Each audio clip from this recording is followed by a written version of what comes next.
Muy buenas, mi nombre es Fran Muñoz, te doy la bienvenida a este episodio, el episodio número 6, correspondiente a este mes de julio del 2021. Si ya estás de vacaciones, enhorabuena, a recargar pilas, que llevamos un año bastante complicado. 69 días llevaban buscando a su hija de 9 años, Ana María Jerez Cano. 69 días de angustia, 69 días de un dolor desgarrador. Creo que no hace falta ser padre o madre para imaginar el dolor intenso de unos padres que no saben nada de su hija con solo 9 años. No hay mayor miedo que vivir lo que vivieron los padres de Ana María y otros muchos repartidos a lo largo de la geografía española. Y es que no olvidemos, junto a las personas normales viven seres oscuros, adoradores del mal y de la muerte que siempre están ahí, acechantes, esperando su momento. Solamente unos pocos los perciben y tienen el deber y la obligación de evitar sus actuaciones. Comenzamos.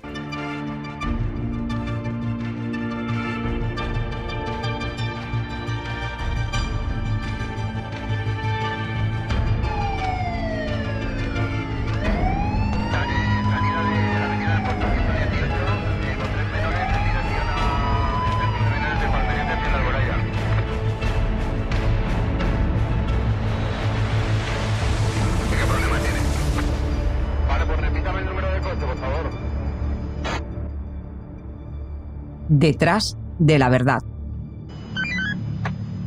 Un recorrido por la historia negra de nuestro país.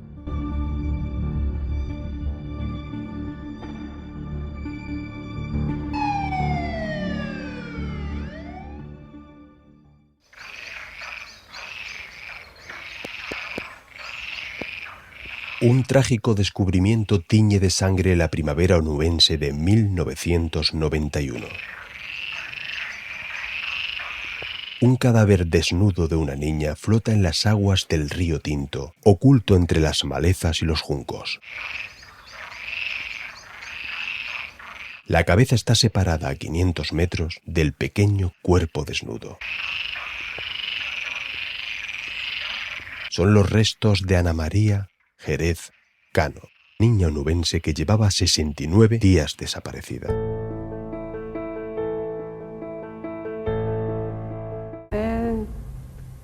Horrible, como que imposible de describirlo, imposible. Por mucho que quiera transmitir de qué forma lo viví, yo no se lo deseo a ningún ser humano. El drama que hemos vivido, eso lo sabe Dios y la familia, no lo puede saber nadie más. El dolor tan grande que te causa, como se destroza a una familia entera. ¿Quién era Ana María? Ana María Jerez Cano era una niña onubense. Su familia le llamaba Anuski.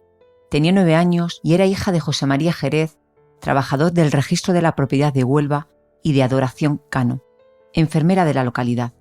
Tenía 3 hermanos, José María de 11 años, Dori de 10 y Elena de 5 años. Vivía en el barrio de la Isla Chica, cerca del centro de Huelva. Estaba estudiando 4º curso de EGB en el Colegio Juan Luis Vives e iba a hacer su primera comunión el 5 de mayo de aquel fatídico año. A las 5 de la tarde del 16 de febrero de 1991, sábado de carnaval, una tarde de frío y lluvia, Ana María le pide a su madre ir en busca de su amiga Raquel, que vivía a 2 portales de su casa. Su madre le permitió salir a jugar con su amiga porque nunca iba a ningún sitio sola. Aquel fin de semana no nos íbamos a la playa, donde siempre solíamos irnos con mis 4 hijos, mi marido y demás, porque me estaba pintando el salón para la comunión de ella, que la hacía el 5 de mayo. Entonces la criatura me lo pidió con tanta insistencia que ella por último me lo pidió así, suplicándolo. Mamuchi, por favor, Mamuchi, por favor. Pero aproximadamente 1 hora después, apareció Raquel en casa de Ana, preguntando por ella. Entonces, saltan todas las alarmas. Empezaron a llamar a amigos, familia y a los abuelos donde solía ir frecuentemente Ana María. Nadie sabía nada. Después de consultar en centros sanitarios y no encontrarla al atardecer, ese mismo día denunciaron su desaparición. Ese 16 de febrero se celebraba el carnaval. Se pidió colaboración ciudadana y se distribuyó su foto por toda la ciudad. Su padre pensó en un secuestro y pidió a los secuestradores que la trataran bien. Se hizo cargo de la investigación la Brigada de Policía Judicial, compuesta por 8 agentes. En ese momento le hice llamamiento y escribí también algunas cosas.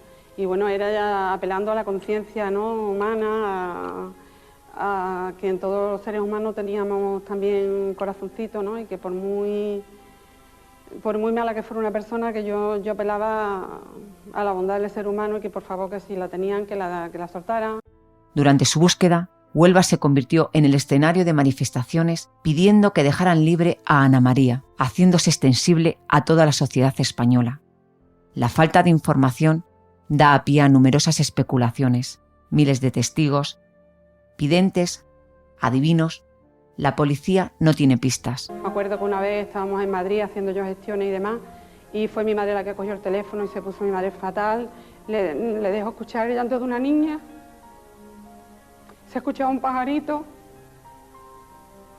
temas muy fuertes. También le gusta regodearse en el dolor y hacer daño, y hay personas de todo tipo. Pero vamos, yo creo que afortunadamente abunda lo bueno. El viernes 26 de abril de 1991, 69 días después de su desaparición, el cuerpo de la niña aparece en las marismas del río Tinto, a solo 2 kilómetros de su casa. Se acaba así con las esperanzas de su familia. Se sesga la vida de una niña que acababa de comenzar a vivirla. Su cadáver estaba desnudo y decapitado, cubierto de cañas y de maleza y en avanzado estado de descomposición. La cabeza aparece a 500 metros del cuerpo. El juez decreta rápidamente el traslado del cuerpo al cementerio de la Soledad, donde le fue practicada la autopsia, donde participó el conocido y prestigioso forense Luis Frontela. Se golpea la parte posterior de la cabeza, muy intensa, muy brutalmente. La niña entonces ya pierde el conocimiento.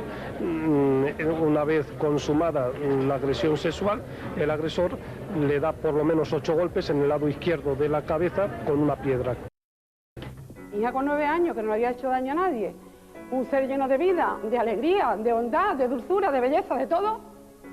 ¿Por qué un asesino de estos tiene que venir, que te había dado muestra de tantas barbaridades como había hecho, que era temida por todo el barrio? La autopsia indicó que la niña no había sido violada vaginalmente, que había muerto en las 48 horas posteriores a su desaparición, aunque esta datación y otros aspectos de su muerte fue muy complicada debido al avanzado estado de descomposición del cadáver. Lo que sí confirmó la autopsia fue la penetración anal. Los forenses hallaron su cavidad rectal llena de plantas, lo que dio lugar a muchas especulaciones y que a día de hoy no se tiene respuesta. La autopsia descartaba la decapitación, justificando la separación de la cabeza del cuerpo debido a la acción de la fauna autóctona de la zona. No se permitió a la familia que la identificaran. Se identificó con el anillo y por parte de las prendas que todavía se conservaban. Curiosamente, otra vez nos encontramos con la fauna del lugar, como en Macastre, recordar el capítulo en el que hablamos de ello, como en Alcácer y otros muchos casos más. Una fauna muy inteligente, que corre mucho, que desplaza la cabeza a casi 500 metros del lugar del cuerpo. El 21 de abril de 1991, Ana María Jerez Cano era enterrada en el cementerio de Huelva, su ciudad natal. Los onubenses impotentes reclamaron justicia por el asesinato de la pequeña. En la madrugada del 27 de abril de 1991, fue detenido en una discoteca de la zona como presunto autor de los hechos José Franco de la Cruz, tío de la amiga de Ana María, Raquel. Fue inmediatamente ingresado en prisión incomunicada. José Franco había sido visto por una testigo de gran credibilidad, Matilde Cabeza, en compañía de Ana María a las 5:30 cerca del Colegio de las Teresianas, un lugar bastante alejado de su domicilio, lo que llamó la atención de la testigo. Tras la detención, más de 2.000 personas intentaron entrar por la fuerza en la Audiencia Provincial de Huelva para linchar al detenido mientras prestaba declaración. La multitud gritaba: cárcel no, muerte sí. Como esa noche no he visto una cosa igual, porque es que realmente era una masa enfurecida y allí dentro de la Audiencia Provincial del Palacio de Justicia de Huelva se llegó a temer que la gente derribara la puerta y pudiera entrar al linchamiento del Boca. José Franco de la Cruz, alias Pepe el Boca, era el cuarto hijo de una familia humilde. Nació en agosto de 1964, dejó los estudios muy joven y empezó a cometer pequeños robos en el barrio. Tenía antecedentes por robo con vehículo, tenía antecedentes por robo, algunas faltas de hurto y igualmente tenía antecedentes por lesiones. No sé si eran faltas o delitos.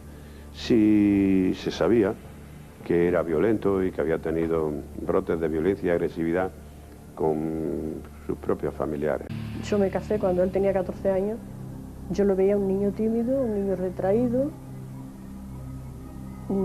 Es lo que he visto de niño, y de mayor sé muy poco.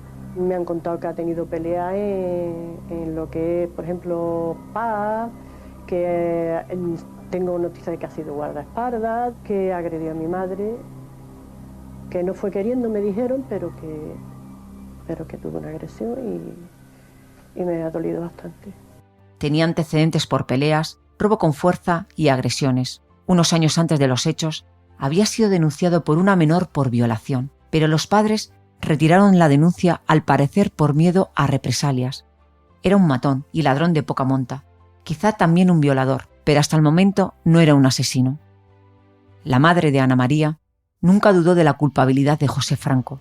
Sospechaba de él antes de que fuera incluso detenido. De hecho, yo cuando mi hija no aparecía y ya yo empecé a pensarme y a ponerme en lo peor, rápidamente, como una fuerte corazonada, se me vino la cara del asesino de mi hija a mi mente, porque este tío se metía previamente conmigo. Desde el momento de la desaparición de Ana María, la policía empieza a vigilar a Pepe el Boca.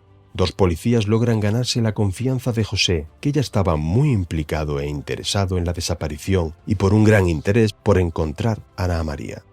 En su afán por conocer pormenores de la investigación, lleva a la policía a escasos 100 metros de donde posteriormente se encontró el cadáver de la niña. Pero pararon el rastreo esa misma tarde, porque se hacía de noche y no podían seguir adentrándose a pie en la marisma. Les llegó a manifestar a los agentes, tras la desaparición de la niña, que si tuviera que aparecer en algún lugar, ese sería en las marismas y que estaría limpio de cualquier tipo de huella. Los investigadores, que estábamos con la sospecha que él pudiera ser, también porque era un síntoma, ese hecho de tanto interés por ayudar, pues centramos la investigación en controlar sus movimientos de una forma exhaustiva. Llegó hasta ese punto donde ya no se podía transitar más y entonces quedamos para el día siguiente. Al día siguiente ya dijo que no quería porque creía que se le estaba haciendo como la cama o que se le estaba engañando, y se organizó un chequeo por la zona que él dijo, el primer día que se organizó en esa zona aproximadamente, no llegaría a 100 metros, 70 metros donde se señaló, y fue un funcionario, creo que de la Diputación Provincial, el que vio la niña. Cuando se encontró la niña, evidentemente se encontró justo en las circunstancias que él relató que alguien debía de haber hecho para evitar las huellas y demás. Se encontró con cabeza separada de eso, se había intentado calcinar el cráneo y también se había intentado calcinar otra parte, la marisma no había dejado, se habían metido en la cavidad anal determinados hierbas. La tarde de la desaparición, José Franco estaba tomando una cerveza como era habitual en el bar de la Asociación de Vecinos del barrio. Tenía problemas de alcoholismo. Había quedado para entrenar a unos chavales del barrio al fútbol, pero cambia rápidamente de idea cuando ve a Ana María andando sola por la acera de enfrente. Con la excusa de que se encuentra mareado, se disculpa ante los chavales y va en busca de Ana María. Esta le conoce por ser el tío de su amiga y posiblemente se la llevó convenciéndola de que iban en busca de Raquel. Yo, que estuve bastante tiempo con él, tenía una doble personalidad y pasaba de un estado de ánimo a otro. Cuando te intentaba interrogarte sobre las circunstancias en que podía identificarse al autor después de encontrar a la víctima o a la niña, me interrogaba si las huellas o no las huellas, si podían quedar huellas, si podía quedar semen. El caso de Ana María fue un caso muy controvertido desde su inicio. El 29 de mayo, un mes después, el juez Rafael Sánchez Pérez dicta auto de procesamiento contra José Franco. Los abogados de la defensa afirmaron que su detención y la posterior condena del Boca fue una decisión política para calmar a la opinión pública. La causa estuvo plagada de errores, empezando por la prueba incriminatoria, que se presentó en la causa como definitiva y no era más que una prueba circunstancial. José Franco pasó 2 años en prisión preventiva a la espera de juicio. Durante ese tiempo, los investigadores no pudieron encontrar ningún tipo de prueba contundente para inculpar al acusado. Todas las pruebas que se le hicieron al procesado, como la prueba de ADN en la saliva para cotejarla en las colillas encontradas junto al cadáver de la niña, fueron negativas. La aparición de 2 fibras negras encontradas, una bajo la uña de Ana María y otra semejante hallada en una silla en la casa del Boca, fue clave para condenarlo. A pesar de ello, los propios forenses indicaron que esa fibra negra podría pertenecer a un chándal que era de gran comercialización por la zona. El juicio se celebró en enero de 1993. En el mismo, José Franco dijo conocer a la niña por ser amiga de su sobrina, pero que nunca le hizo nada, declarándose inocente, manifestando que estaba muy borracho ese día y que no se acordaba de nada de aquella tarde. Él negaba, en cierto modo tenía razón, que los indicios, las pruebas indiciarias, que se conjugaban todas para llevar a la conclusión de que era el autor de la muerte, pero que en definitiva una a una no era ninguna de ellas plena. Entonces en esto basaba su petición de que se declarara inocente a José Franco. Lo que intentaba proteger siempre, es donde no había variación de una declaración a otra, me parece que fueron 6, es la hora en la que desapareció la niña. Sobre esa no fallaba jamás, lo cual resultaba sospechoso, porque el resto de las 6 declaraciones iban alterándose, no profundamente, pero sí paulatinamente. Escuchamos al propio Bocas en el juicio. Los testigos que estoy presentando, pues ahí lo pienso, no vamos a tener nada que ver aquí. 4, tenemos un asesino, capaz de matar a huir. No me cae grita, ya. Estoy sumado a usted lo que usted creo. La defensa presentó una coartada para José Franco, que estaba entrenando a un equipo de fútbol de jóvenes del barrio a la misma hora que la testigo le había visto con Ana María. El tribunal invalidó el testimonio de aquellos jóvenes, prevaleciendo la declaración de la testigo. Al parecer, en el testimonio de los jóvenes no había unanimidad en la hora en la que estuvo entrenando, que oscilaba alrededor de 1 hora arriba, 1 hora abajo, quedando así sin coartada. La única prueba de cargo fueron las fibras ya comentadas anteriormente. Según la sentencia, el acusado no tiene coartada. Jesús Franco de la Cruz, de 29 años, fue condenado el 26 de enero de 1993 a 44 años de prisión, a indemnizar a los padres de Ana María con 15 millones de pesetas, como culpable de un delito de asesinato y otro de violación, además de la prohibición de que, una vez quedara libre, pudiera acercarse a la familia de Ana María durante 6 años. No puede acercarse a los lugares donde estemos nosotras ni mis hijos. Por ejemplo, mis hijos, ahora mismo una está en un sitio, otro no, pues en los lugares donde estén mis hijos no. Pero bueno, yo aquí también tengo mis dudas, porque tiene un hermano gemelo, o sea que a mí me han dado ya mucho susto. ¿Quién me garantiza a mí que este asesino sale y no viene a Huelva? Las víctimas no necesitamos la compasión de las personas ni la compasión del sistema. Necesitamos respuestas, como yo he dicho, eficaces y de acorde a los tiempos en los cuales vivimos. Porque si yo llevo 17 años denunciando la mediocridad, la deficiencia de un sistema que no funciona, porque como digo anteriormente, el asesino de mi hija tenía un montón de antecedentes, estaba en la calle, dejado a su libre albedrío, actuando con total impunidad, amparado por los fallos de un sistema que no funcionó, ni funciona, y no sé si funcionará algún día antes de morirme y lo veré. El Boca ingresa en prisión, pero el 9 de agosto de 1993, Barrera, un naturópata y curandero conocido por la zona con 36 años, que estaba afectado por una grave enfermedad, la hidropesía, llama a un amigo suyo, otro curandero y vidente, Emilio Martín Ortega, de 61 años, para confesarle un grave pecado mortal. Emilio escribió la confesión de Barrera palabra por palabra, tras prometerle no revelar su secreto hasta que muriera. En ese escrito dice que me ha depositado una confesión hasta después de su muerte. Entonces la juez me pregunta a mí, dice: Emilio, ¿está relacionado con la niña Ana María Jerez Cano? Entonces yo les contesté que yo no podía hablar, que tenía una confesión y que no sabía nada. Barrera le elige a él y no a ninguno de sus hermanos, por ejemplo, porque creía o sabía que sus hermanos no lo contarían nunca. Al parecer, el brujo quería morir en paz.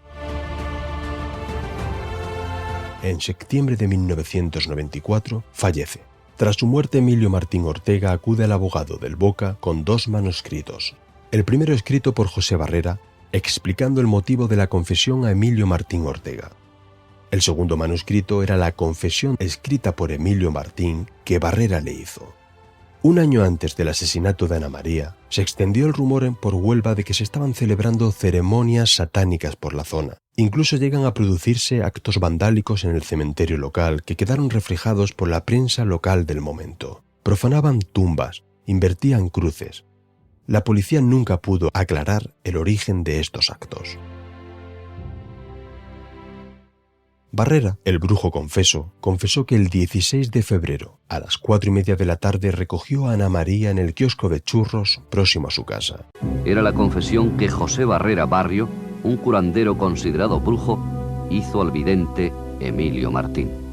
El 16 de febrero de 1991, a las 16:30 aproximadamente, pasé por la calle Isla Cristina. Al final, cogí a la izquierda en la calle Cataluña. En la acera de la calle, junto al kiosco de churros, recogí a la niña Ana María Jerez Cano, saliendo de Huelva por tráfico pesado. ¿Te la entregaron o la cogiste por la fuerza? A esto me contestó: la tenía que coger para ofrecerla a Satán, que me protege de todo. No me has contestado. ¿La niña murió ese día? No. Murió en la madrugada del martes 26 al miércoles 27 de febrero a las 3 horas. Pero la niña no sufrió los días que estuvo oculta. La noche que murió estuvo contenta y lo último que comió fue un pudín de pasas. El cadáver estuvo guardado, bien conservado, esperando la próxima luna. Para celebrarlo, en la orilla, en una ofrenda a Satán, por el culo le metí en la ceremonia hierbas impregnadas en una pocinga de sangre de un gato negro. La cabeza de la niña estaba fuera del cuerpo. Para pincharla en un palo que presenciara el sacrificio de su cuerpo, impregnado en una sustancia con la luz de la luna y la extinción de su cuerpo en honor a Satán. Trasladamos el cadáver a las marismas la madrugada del jueves santo día 28 al viernes santo día 29 de marzo, siendo abandonado sin poder consumar la ofrenda a Satán y quemar el cadáver por ser observado por alguien. El que suscribe pregunta: ¿en qué llevaron el cadáver? En una barca desde la altura de la Rábida. Durante la confesión, Barrera hablaba en primera persona y dejaba entrever que había otras personas implicadas en aquel acto, pero no reveló sus nombres. La niña estuvo oculta durante una semana en algún lugar del que no aporta datos y se niega a revelar. Los forenses mostraron su extrañeza por las características y el tamaño de las manchas de sangre de hasta 4 centímetros encontradas en su zona rectal. Dando por hecho de que se trataba de sangre humana, no se hicieron ningún tipo de cotejo a esta sangre. El cadáver quedó semiescondido en el barro, con ramas y arbustos, donde fue hallado un mes más tarde. Durante la desaparición de la niña, los padres acudieron a Barrera, debido al parecer de la gran reputación que tenía este como vidente. Quemó accidentalmente una tienda de herboristería que tenía, intentando al parecer borrar huellas de aquel suceso. Fue detenido por el incendio intencionado de aquel local, aunque la policía nunca relacionó este hecho con el secuestro y la muerte de la niña. Al parecer, había tenido relaciones anteriores incluso con la propia familia de la niña desaparecida. Su relación había terminado mal y de alguna forma parecía latir algún espíritu de venganza del vidente hacia la familia de la niña asesinada. Con lo cual, después, incluso mucho después de producir la sentencia condenatoria, inventó una historia que no fue a ningún sitio. Esta confesión presuntamente fija el día y hora de la muerte de la niña, algo que fue imposible por los forenses datar debido al estado de putrefacción que presentaba el cuerpo. Además, concreta la última cena de la niña, habla de pudín de pasas. Algo que es importante porque, por ejemplo, en la autopsia, el doctor Frontela encuentra entre los residuos orgánicos del cadáver una pipa de uva, algo de lo que no se habló en el juicio. Este dato solamente era conocido por los forenses. El brujo narra los hechos con una exactitud, hechos que parece que solamente alguien que participó en la muerte de Ana María podía conocer. Su relato aclara muchas incógnitas que no estaban claras. Habló de que la niña murió 10 días después. El 5 de mayo de 1995, el abogado del Boca presenta un recurso solicitando la revisión del juicio en base a la declaración de culpabilidad de Barrera y en base a los 2 manuscritos mencionados, y una declaración jurada de Emilio Martín Ortega, la persona que presenta los documentos. Se solicitó un informe caligráfico que certificara la autenticidad de los mismos y un nuevo informe forense. Finalmente, la revisión de la condena fue desestimada. La familia nunca dio credibilidad a este testimonio. Tenía muy claro que el Boca había sido el autor de la violación y muerte de su hija. El Boca pasó 21 años en la cárcel, saliendo de la prisión de Morón de la Frontera cuando iba a cumplir 50 años. El auto de libertad de la sección primera de la Audiencia Provincial de Huelva rechaza el recurso contra su liberación al denegar que se le aplicara la doctrina Parot sobre acumulación de penas, como había solicitado la familia de la pequeña. Salió el 3 de abril del 2012. Hay que recordar que fue juzgado con el antiguo Código Penal de 1973, que establecía que el máximo de condena impuesta, fuera lo que fuera la condena, no podía superar los 30 años en prisión, y los beneficios penitenciarios se aplicaran a esos mismos años. José Franco de la Cruz, alias El Boca, el asesino de la niña de 9 años Ana María Jerez en 1991, ha salido esta mañana de la prisión de Morón de la Frontera en Sevilla. Sin cubrirse el rostro, con un gorro de lana y una mochila al hombro, El Boca se ha montado en un taxi al salir de la prisión, pero antes ha asegurado que no se siente culpable de nada. ¿Dónde vas a ir? Pida perdón, yo no he hecho nada. ¿Dónde vas a ir ahora? ¿Dónde vas a vivir? ¿Dónde vas a ir ahora? Ya veremos. ¿Qué tienes pensado hacer? Y se va a cumplir. Todo lo que marque la ley se cumple. Dice la madre de la niña que no has hecho ningún tipo de terapia de rehabilitación. Ni la tengo por qué hacer porque yo no soy ningún violador. Ella dice que aún eres un hombre peligroso. Yo no soy ningún violador. ¿Dónde vas a ir ahora, José? ¿Dónde vas a vivir? ¿Qué vas a hacer con tu vida? No lo sé, de momento no lo sé. A Huelva, ¿sabes que no te puedes acercar a Huelva en los próximos 6 años? Venga, hasta luego. Un momento, por... El Boca ha salido de la prisión después de que la Audiencia Provincial de Huelva rechazara ayer el recurso contra su liberación al denegar que se le aplicara la doctrina Parot sobre acumulación de penas, como había pedido la familia de la pequeña. La madre de la menor asesinada, Adoración Cano, dijo que esta decisión judicial demuestra la falta de sensibilidad y respeto hacia las víctimas y el poco compromiso que hay por parte de quienes tienen el poder de que esto cambie. Muy poco tiempo duró libre. Estaba en Madrid. Uno de los delincuentes sexuales más conocidos y temidos de España ha tardado solo 3 meses en volver a tener problemas con la policía. Yo no soy ningún violador. Después de salir de prisión, José Franco El Boca se refugió en un albergue del distrito de Moncloa. Este miércoles, una mujer de 39 años, usuaria del mismo centro, le denunció por haberla violado. El día antes, 2 funcionarias habían sido víctimas también de su carácter violento. Fue arrestado por amenazar con un cuchillo de monte de grandes dimensiones a unas trabajadoras sociales de un albergue que se encuentra ubicado en el distrito de Moncloa. En las cercanías de este mismo albergue es donde la mujer presuntamente fue violada por El Boca. El Boca ha pasado 20 años en la cárcel por violar, torturar y asesinar en Huelva a una niña de 9 años, Ana María Jerez Cano. Los jueces rechazaron aplicarle la doctrina Parot que hubiera supuesto que siguiera en prisión. La madre de la niña asesinada ya había vaticinado que volvería a delinquir. Lo que más me duele, porque la vida de mi hija nadie me la va a devolver, es que coja a otra persona, a otra niña, a otro ser indefenso y que le vuelva a hacer lo mismo. Inmediatamente después de denunciar la violación, la mujer fue atendida por la policía, que recogió sus ropas en busca de restos biológicos del presunto agresor. El magistrado titular del Juzgado de Instrucción 47 de Madrid lo volvió a mandar a prisión. Tras conocer la sentencia de 10 años el 30 de abril de 2013, amenazó al juez. El crimen ya ha prescrito. Si se conociera algún dato nuevo o cómplice del crimen, no podría ser juzgado. La familia de la niña está totalmente convencida de la autoría del Boca. Su hermana cree que el sumario no demuestra la culpabilidad de su hermano. Yo no veo en ese sumario nada que lo culpe, lo que yo veo. Yo no soy una experta en esto, ¿no? Pero yo me quedaría más tranquila y por el bien de todo en saber la verdad, porque él está vetado en mi casa.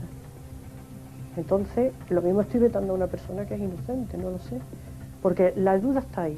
Y si ha sido él, ha hecho el crimen perfecto, porque no hay ninguna prueba que lo culpe. La última noticia que he tenido de él ha sido a través de un pastor evangélico mayor, de unos 80 años, que me dejó en el contestador un mensaje diciendo que estaba muy perdido y que estaba muy mal, que sigue negando que fuera él, es lo que me ha dicho.